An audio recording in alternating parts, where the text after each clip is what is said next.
Hi, this is Dan Bullard, retired electronics engineer. On the front deck of my houseboat again.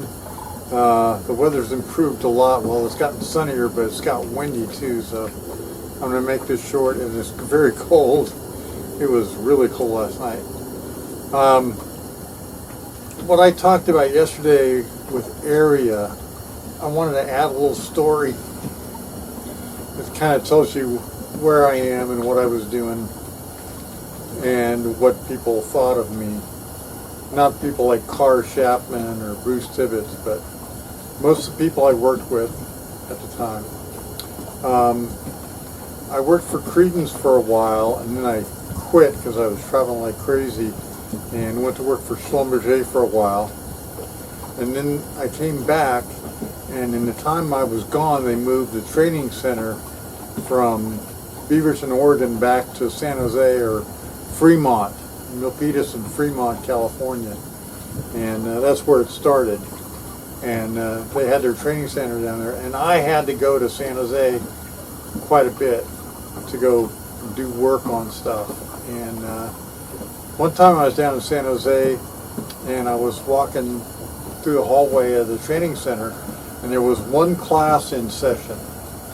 And so I just happened to poke my head in. The door was open, so I poked my head in, and it was a mixed signal class taught by a contractor who they were using contractors to teach mixed signal because they couldn't find anybody at Credence to do mixed signal. Stupid fuckers. So, but a whole bunch of the guys in the class were friends of mine. They've been trying to teach them mixed signal, and I just happened to like poke my head in and look in the classroom, and I saw all these people, and I like, hey, you know, like, and they're like, one of the guys says, hey, Dan probably knows the answer. And I'm like, what answer? What's the question? And the instructor had written this question up on the whiteboard, on the blackboard, or whiteboard, whatever. And which is a technique that you should look for in trainers. If you ask a question that the trainer doesn't know the answer to, you should write the question up on the whiteboard and then get you an answer eventually. So I poked my head in the door and I looked in there and they said, hey, Dan probably knows the answer.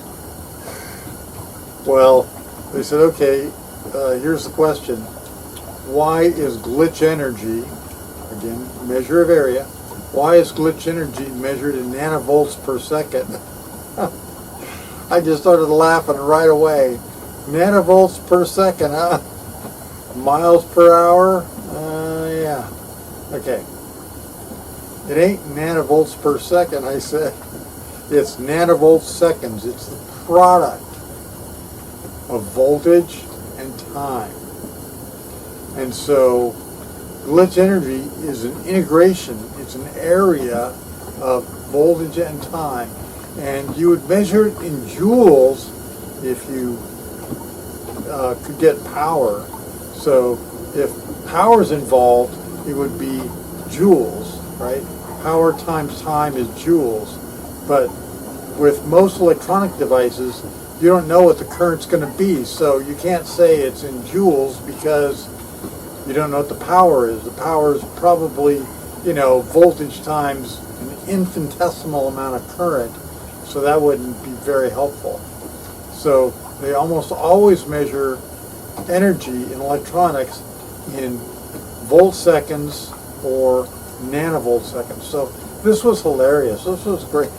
I poked my head in the classroom, and all these guys, I mean, half of them I knew, and there were Credence guys that were friends of mine, and they're like, Dan probably knows the answer to this, and you know what?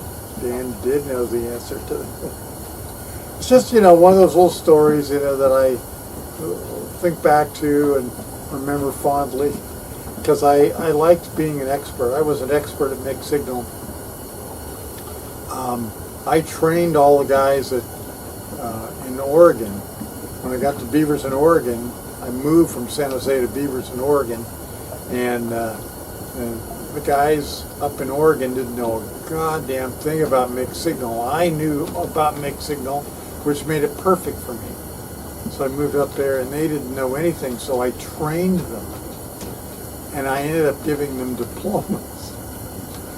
So the diploma said, "We're fucked now," which was great because, I mean, once you claim you know mixed signal, they treat you like a god, and you are a god.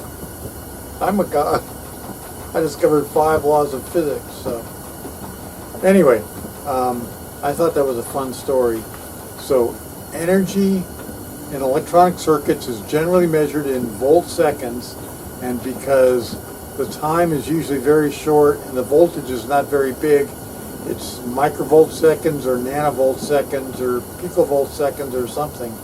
But if you're measuring glitches or anything else, you're measuring in volt seconds or nanovolt seconds or something like that. Anyway, from the river, this Dan Bullard. See you later.